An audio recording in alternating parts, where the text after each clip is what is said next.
नमस्कार, मैं रवीश कुमार। तान्या सोनी, श्रेया यादव और नेविन डेल्विन, ये उन 3 नौजवानों के नाम हैं जो लाइब्रेरी में पढ़ाई करते वक्त डूबकर मर गए। दिल्ली की हालत ऐसी कर दी गई है कि कभी भी बारिश का पानी, नाले का पानी आपके घरों में घुसकर किसी की जान ले सकता है। हर बारिश में ऐसा होता हुआ हम देखते हैं और हर बारिश के बाद दिल्ली वाले और दिल्ली चलाने वाले दोनों भूल जाते हैं। दिल्ली में सिविल सेवा की परीक्षा की तैयारी करने वाले तीनों छात्रों की मौत के बाद अभी तक सारी बातें कही जा चुकी हैं, लेकिन एक्शन कुछ भी नहीं हुआ। इसकर किसी की जान ले सकता है। हर बारिश में ऐसा होता हुआ हम देखते हैं और हर बारिश के बाद दिल्ली वाले और दिल्ली चलाने वाले दोनों भूल जाते हैं। दिल्ली में सिविल सेवा की परीक्षा की तैयारी करने वाले तीनों छात्रों की मौत के बाद अभी तक सारी बातें कही जा चुकी हैं, लेकिन एक्शन कुछ भी नहीं हुआ। इमारतों को सील कर देना, डिविजनल कमिश्नर से रिपोर्ट मांगना, यह सब वो एक्शन है जो किसी भी दुर्घटना के बाद लिए ही जाते हैं, पहले भी लिए जाते रहे हैं और इमारतों के सील होने के बाद भी सब कुछ वैसा ही चलता मिल जाता है। इस वीडियो को आप पूरा देखिएगा, क्योंकि यह भी आपकी गिरफ्तारी का कारण हो सकता है कि बारिश के कारण सड़क पर पानी भरा है और आपकी गाड़ी की रफ्तार से पानी में लहरें पैदा होती हैं और कोई इमारत गिर जाती है। आप जेल जाएंगे। सड़क पर पानी किसकी लापरवाही से भरा, इसके लिए कोई जेल जाएगा, उससे पहले गाड़ी वाला अरेस्ट हो गया। खबर है कि राउज आईएस सर्किल की इमारत पर बुलडोजर चलने वाला है। यह कुछ और नहीं, आक्रोशित जनता को तुरंत संतुष्ट करने का फर्जी न्याय है। क्या बाकी इमारतों पर भी बुलडोजर तुरंत ही चलेगा? जिन्होंने एनओसी नहीं ली और फायर सेफ्टी की एनओसी लेने के बाद भी कोई ठोस इंतजाम नहीं किए। एक नियम लागू नहीं हो पाता और एक इमारत पर बुलडोजर चलाकर कार्रवाई की नौटंकी की जाती है, जो अब बंद हो जानी चाहिए। सुधार कीजिए और बेहतर सुरक्षित बनाइए।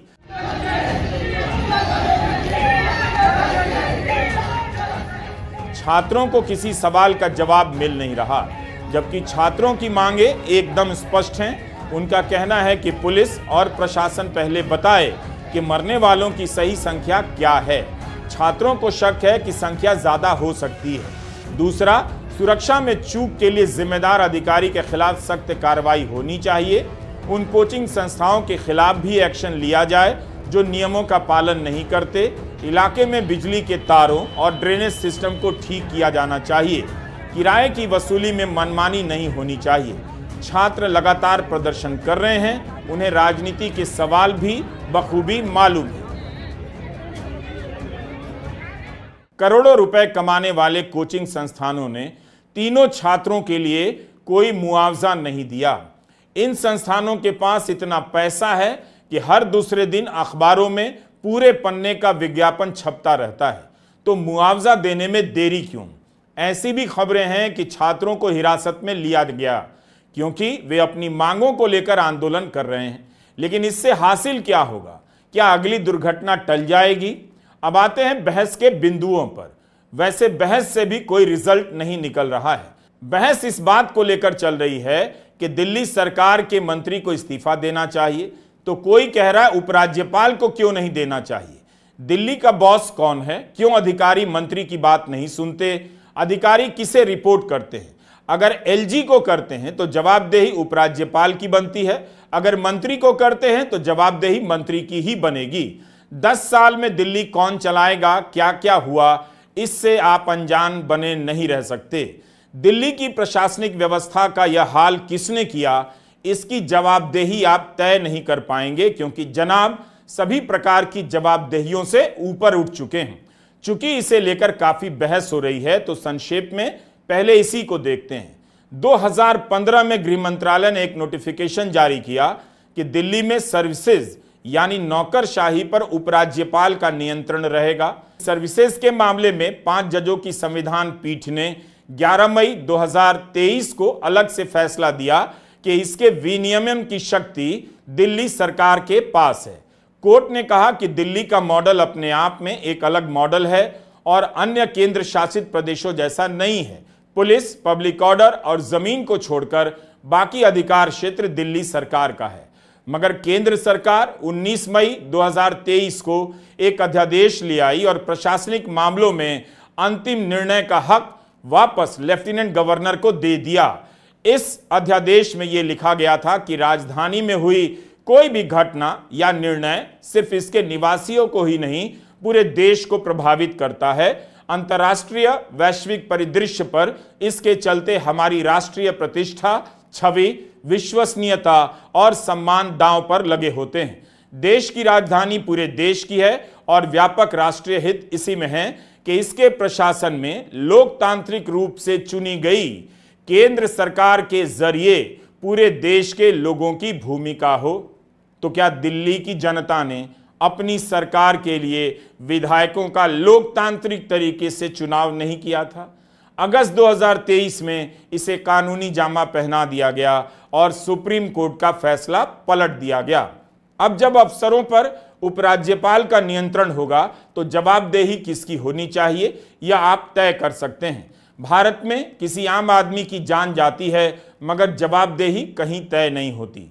5 साल पहले सूरत के तक्षशिला आर्केड में आग लगी, कोचिंग के लिए गए 22 छात्र जलकर मर गए। टाइम्स ऑफ इंडिया की मई 2024 की यह रिपोर्ट है कि तक्षशिला आर्केड के मामले में सभी आरोपी बेल पर बाहर हैं। अभिभावकों का बयान छपा है कि उनकी मांग के बावजूद मामले को फास्ट ट्रैक कोर्ट में नहीं भेजा गया। इस मामले में किसी का इस्तीफा नहीं हुआ, मुख्यमंत्री से लेकर मंत्री तक ने इस्तीफा नहीं दिया। फिर भी अगर पब्लिक की राय बनती है कि तीनों छात्रों की मौत के मामले में इस्तीफा होना चाहिए, तब यह तय करना ही होगा कि इस्तीफा किसका हो, विधायक का, सांसद का, दिल्ली सरकार के मंत्री का और दिल्ली के उपराज्यपाल पर फोकस करते हैं। 13 इमारतें सील की गई हैं, लेकिन यह काफी नहीं है।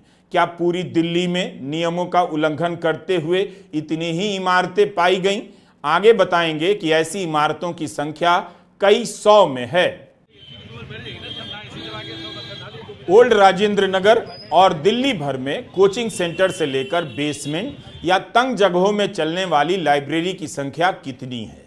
क्या फायर सेफ्टी लेते समय बताया जाता है कि लाइब्रेरी के लिए अनुमति मांगी जा रही है और 30 से 50 छात्र यहां एक साथ बैठकर पढ़ाई करेंगे? राउज आईएएस की एनओसी सोशल मीडिया पर वायरल है। इसमें तो यही बताया जा रहा है कि पार्किंग और स्टोरेज के लिए एनओसी दी गई, फिर लाइब्रेरी कैसे खुल गई? दूसरा यह भी बताया जाए कि दिल्ली भर में और ओल्ड राजेंद्र नगर में कितनी ऐसी लाइब्रेरी है जिनकी एनओसी लाइब्रेरी के नाम पर ली गई है, और लाइब्रेरी का मालिक कौन है, कोचिंग या कोई और भी सामान्य मकान मालिक? 12 से 24 घंटे की लाइब्रेरी होती है। इस हिसाब से 2000 से 5000 रुपया महीना किराया लगता है। हम यह भी जानना चाहेंगे कि क्या इसके लिए छात्रों को कोई बिल दिया जाता है या एक तरह का काला धन उत्पादन केंद्र है? कुछ लाइब्रेरियां बिल देती हैं, मगर कुछ के बारे में सुनने को मिला रजिस्टर पर नाम लिखा जाता है, बिल नहीं दिया जाता। तब तो यह काला धन बनाने का जरिया भी है। लाइब्रेरी की कमाई पर सरकार के पास क्या जवाब है, बताना चाहिए। केंद्र सरकार को बताना चाहिए कि दिल्ली में कितनी लाइब्रेरी चल रही हैं, उनकी कमाई पर टैक्स लिया जा रहा है या नहीं। अब आते हैं बायोमेट्रिक डोर लॉक के सवाल पर। राउज आईएएस कोचिंग के जिस सेंटर पर हादसा हुआ उसके बारे में कुछ लोग कह रहे हैं कि 26 जुलाई को पटेल नगर में करंट लगने से यूपीएससी की तैयारी करने वाले एक छात्र नीलेश राय की मौत हो गई। उसके बाद से निर्देश थे कि ज्यादा बारिश होने या पानी भरने पर करंट के खतरे से बचने के लिए बिजली के कनेक्शन काट दिए जाएं। हम इस निर्देश की पुष्टि नहीं कर सकते, लेकिन वह घटना भी लगता है भुला दी गई है। राउज आईएएस की इमारत को लेकर छात्रों का कहना है कि बिजली जाते ही बायोमेट्रिक दरवाजा बंद हो गया, खुला ही नहीं। कई लाइब्रेरी के दरवाजे पर बायोमेट्रिक लॉक हैं। छात्रों के पास कार्ड होता है और वे कार्ड की मदद से लाइब्रेरी में जा सकते हैं। दरवाजा भीतर से पुश बटन से खुलता है। दुर्घटना के समय अगर लॉक नहीं खुला तो खतरनाक हो सकता है। एमसीडी ने क्यों नहीं पता किया जहां 30-40 छात्र पढ़ेंगे वहां से निकलने की क्या व्यवस्था है? क्यों नहीं जानने का प्रयास किया कि किसी दुर्घटना की स्थिति में बायोमेट्रिक डोर लॉक कितना खतरनाक हो सकता है? कोचिंग संस्थाओं ने भी इस तरह के लॉक सिस्टम क्यों बनाए? क्या एनओसी देते समय एमसीडी को पता रहता है, वह जानने की कोशिश करती है कि इस इमारत में लाइब्रेरी तो नहीं चलेगी? कभी पूछने का प्रयास किया है? अगर किया है तो रिकॉर्ड दिखाना चाहिए। तो लाइब्रेरी का सिस्टम केवल दिल्ली में नहीं है, देश भर में फैल चुका है। तो इसके सुरक्षा मानक तय होने ही चाहिए, दिल्ली के लिए भी और देश भर के लिए। बेसमेंट में मेस चलता है, जिम चलता है, अन्य दुकानें चलती हैं। सबको पता है कि सड़कें अब ऊंची हो गई हैं। बारिश के समय भारत का हर शहर पानी से भरने लगा है। साल दर साल हम देखते आ रहे हैं कि दिल्ली की सड़कों पर भी बाढ़ जैसी हालत है। फिर एमसीडी से लेकर दिल्ली सरकार तक एक्शन में क्यों नहीं आई? हम पुष्टि तो नहीं कर सकते, लेकिन जिस भी छात्र ने दिल्ली सरकार के पोर्टल पर शिकायत की थी वह धन्यवाद का पात्र है। उसे गलत लगा तो उसने समय से पहले शिकायत की, लेकिन दिल्ली सरकार ने ध्यान नहीं दिया।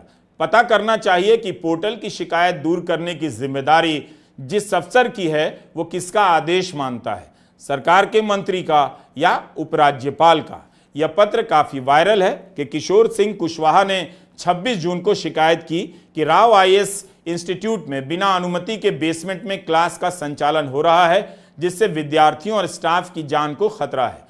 कोई बड़ी दुर्घटना होने की संभावना है। दिल्ली सरकार के पोर्टल पर यह शिकायत की गई, तो पोर्टल पर की गई शिकायतों का हाल भी इसी से पता चला और अब सरकार नहीं कह सकती कि उसे पता नहीं था।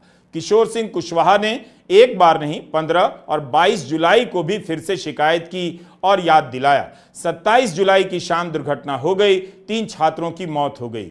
कुशवाहा ने अपनी शिकायत में यह भी लिखा था कि इस मामले में जब संबंधित संस्था को सूचना दी गई तो कहा गया इसका पैसा दिल्ली नगर निगम कमिश्नर को जाता है। इस प्रकार ये एमसीडी में भ्रष्टाचार का बड़ा उदाहरण दिखाई देता है, लेकिन घटना के दिन तक इस शिकायत पर कोई कार्रवाई नहीं हुई थी। किशोर सिंह कुशवाहा ने अपना काम कर दिया। इसके बाद भी यह दुर्घटना हुई और 3 छात्रों की मौत हुई। जब दुर्घटना से 1 महीना पहले शिकायत करने पर कुछ नहीं हुआ तो जाहिर है दुर्घटना के बाद फोन करने पर मदद का तुरंत नहीं पहुंचना भी हैरान नहीं करता है। कई छात्रों ने आरोप लगाया मदद देर से पहुंची। कोई जानने का प्रयास नहीं करता जहां फोन किया गया था वहां उस समय क्या कुछ उपलब्ध था, देर क्यों हुई, यह सवाल भुला दिया गया है। 28 जुलाई के द हिंदू अखबार में निखिल एम बाबू और अलीशा दत्ता की रिपोर्ट है। शाम 7 बजे फायर सर्विस को कॉल गई कि ओल्ड राजेंद्र नगर के एक कोचिंग इंस्टीट्यूट के बेसमेंट में पानी भर गया है, बच्चे उसमें फंस गए हैं। 5 अग्निशमन गाड़ियां वहां भेजी गई।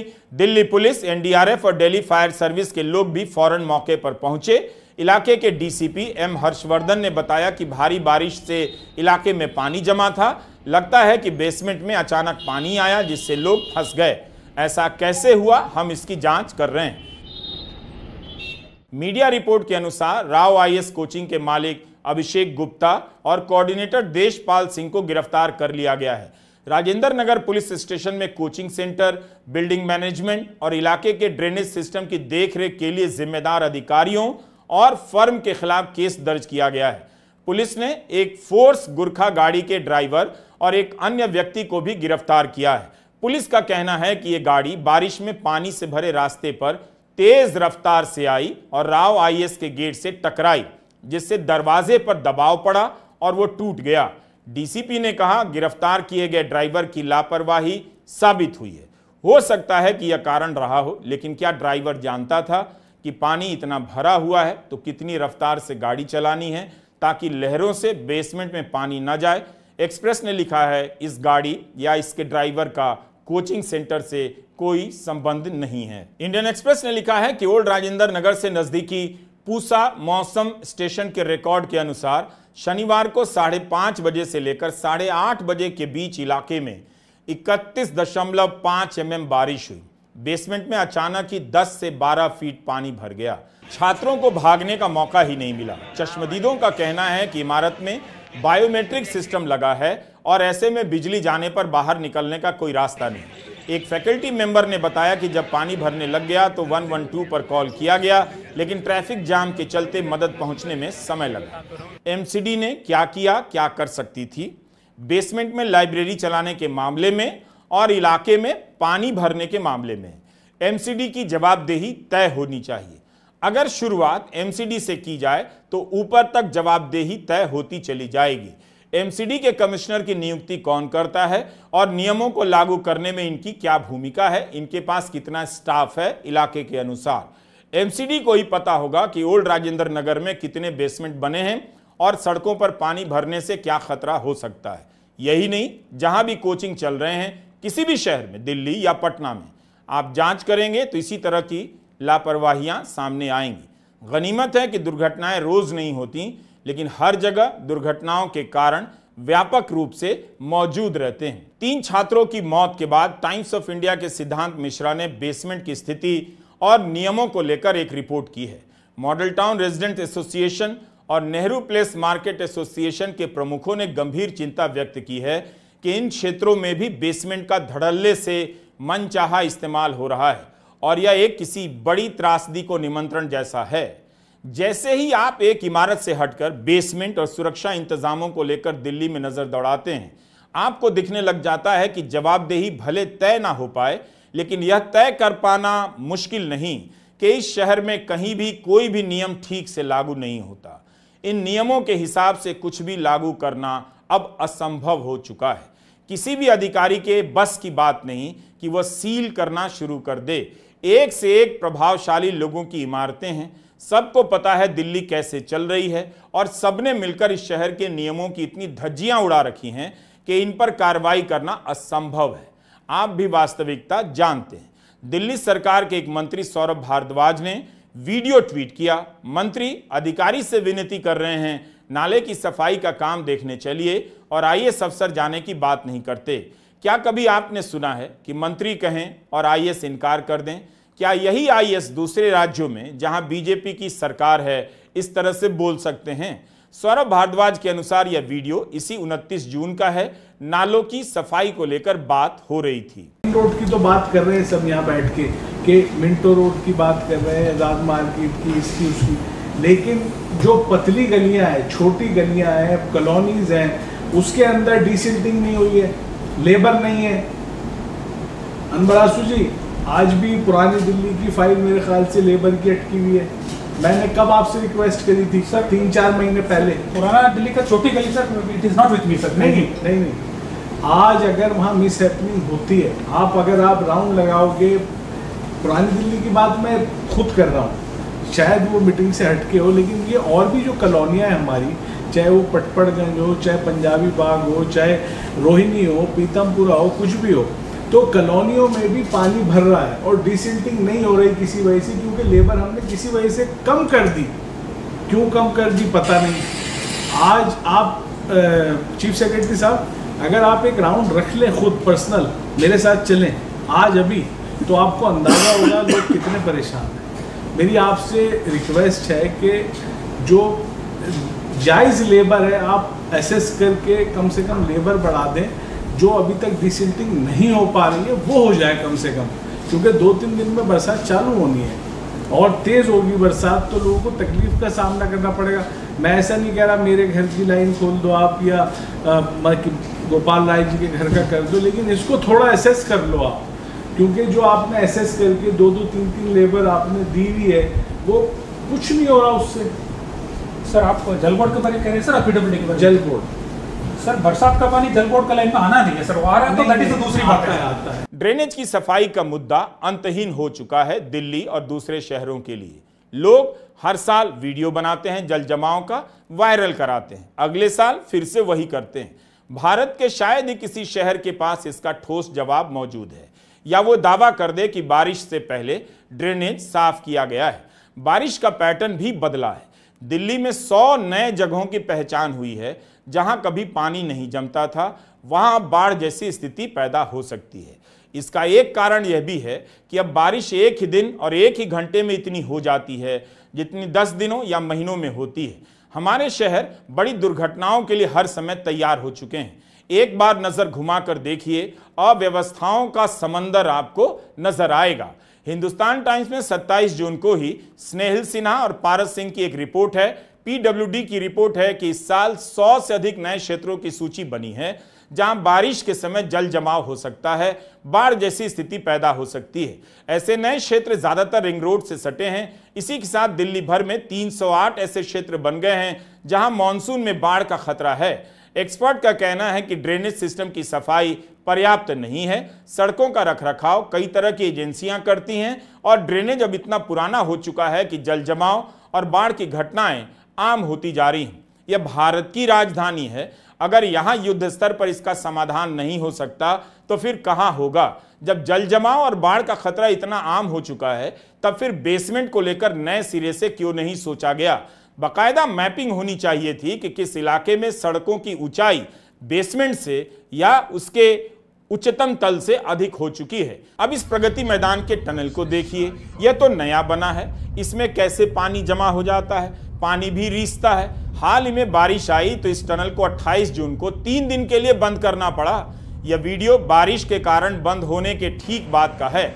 मैं अपनी कार से जा रहा था, आप देख सकते हैं कि यहाँ कितनी धूल उड़ रही है, जैसे टनल के भीतर कच्ची सड़क हो। यहाँ धूल बारिश के पानी के साथ आई मिट्टी के कारण उड़ रही है। हाल की खबर है कि PWD इस टनल के समानांतर एक अलग ड्रेनेज बना रही है ताकि टनल में पानी जमा होने की समस्या का हल निकाला जा सकेगा, ताकि बारिश के समय बंद करने की नौबत न आए। 2022 में प्रधानमंत्री मोदी ने इसका उद्घाटन किया। 777 करोड़ रुपए से टनल बना। कुछ जगह तो लागत 920 करोड़ तक बताई जाती है। तो फिर पानी कैसे निकलेगा, इसका इंतजाम क्यों नहीं हुआ? क्या इसके लिए किसी को इस्तीफा देना चाहिए? PWD ने कह दिया कि इस टनल में रिपेयर का काम नहीं हो सकता, इसे सिरे से दोबारा बनाना होगा। बताइए, अब PWD एक अलग ड्रेन बना रही है। अब इसी पर बहस होगी कि जब PWD एक नई ड्रेन बनाएगी तो इसका उद्घाटन कौन करेगा? प्रधानमंत्री करेंगे या उपराज्यपाल या दिल्ली सरकार का कोई मंत्री? अगर आप बिल्डिंग बाय लॉज देखेंगे तो पता चलेगा कि इसे बनाने वाले अफसरों की कमेटी को सारी अच्छी बातें मालूम हैं। वे एक एक बात ठीक से जानते हैं, तब भी नियमों को लागू नहीं किया जाता। देश भर से आने वाले जवान बहुत मुश्किल से दिल्ली में गुजारा करते हैं और पढ़ाई करते हैं, हड्डियां गला देते हैं। जनरल स्टडीज के सब्जेक्ट की कोचिंग के लिए लाख लाख रुपए की फीस है। टेस्ट के लिए 15 से 20 हजार रुपए की फीस है। इन छात्रों से दिल्ली को कितना पैसा मिलता है, यहाँ के बिजनेस को कितना पैसा मिलता है और उससे कितना टैक्स मिलता है, मंत्री को लोकसभा में जवाब देना चाहिए। लेकिन आप भी देखिए कि इन छात्रों की जान की परवाह किस तरह की जाती है। दिल्ली में लापरवाही की कोई माफी नहीं होनी चाहिए। आखिर दिल्ली इस हालत में पहुंची कैसे? पिछले साल सितंबर में मुखर्जी नगर में लड़कियों के एक पीजी में एकमात्र सीढ़ी पर लगे पावर मीटर पैनल में शॉर्ट सर्किट हो गया, जिससे आग लगी। 3 मंजिला इमारत थी, कई लोग घायल हो गए। यह इमारत भी बिना NOC के चल रही थी। दुर्घटना के बाद कोचिंग संस्थानों को सील करने की मुहिम शुरू हो गई, जिस तरह से इस बार शुरू हो गई। जनवरी 2020 में भजनपुरा में एजुकेशन पॉइंट कोचिंग संस्थान की छत गिर जाने के बाद 4 छात्रों की मौत हो गई, 14 घायल हो गए। जून 2023 में दिल्ली के एक कोचिंग सेंटर में आग लगी। मुखर्जी नगर के बत्रा कॉम्प्लेक्स के भंडारी हाउस में आग लगी थी।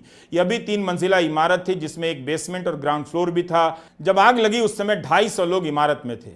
शॉर्ट सर्किट के कारण लगी इस आग में 60 से अधिक लोग घायल हुए। इमारत में अग्निशमन से जुड़ा कोई उपकरण नहीं था। प्रवेश और निकासी के लिए दरवाजे एक ही थे। वायरिंग तक खराब पाई गई।